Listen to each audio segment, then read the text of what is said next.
Good day, ladies and gentlemen. This is Joy Stephen from the Applicants Studios, and here is a case law for the Student Herald. Monla versus Canada. Case laws are not meant for people interested to apply for permanent residence to Canada, but may be used by those who feel the system may not be fair, and to gain an understanding of the recourse available in Canada for a negative decision. Content for this video is sourced from information distributed by Thomson Reuters.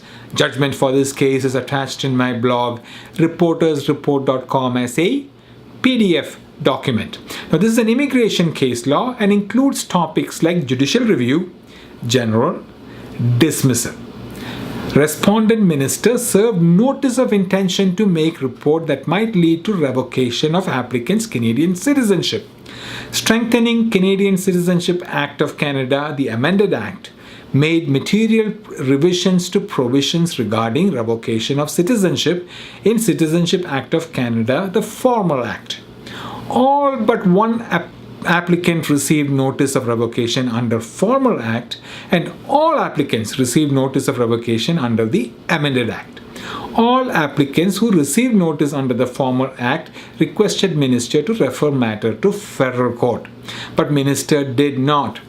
Applicants applied for judicial review and claimed procedural provisions relating to citizenship revocation under amended Act were void because they offended F7 of Canadian Charter of Rights and Freedoms, and revocation notice was void because it violated S2E of Bill of Rights.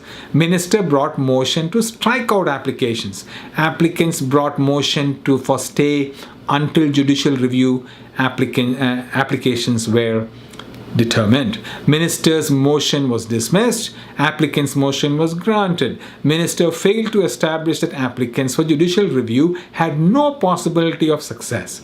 It was not beyond doubt that initial revocation notices provided by Minister to all but one applicant had been extinguished by operation of law.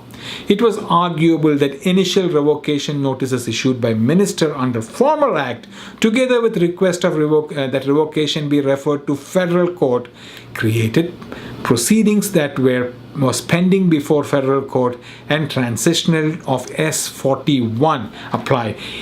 It could not be said that applicant ends claim that notice ought to be struck out as abuse of process had no chances of success, as there has been delay of 12 years from when Minister referred matter until notice was provided under amended Act.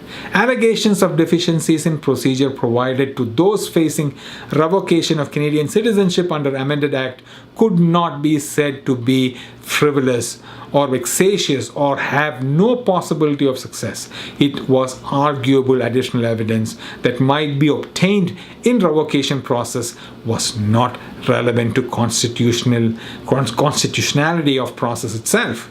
Alleged constitutional issues focused on process and procedure mandated by amended Act and were not obviously dependent on factual evidence that might be disclosed in revocation process. In unique circumstances, given potential serious consequences to applicants, justice demanded that judicial review applications be determined before revocation process proceeded further. Very, very interesting case. Monla versus Canada. It's dated January the 19th, 2016 from the federal court. Thank you.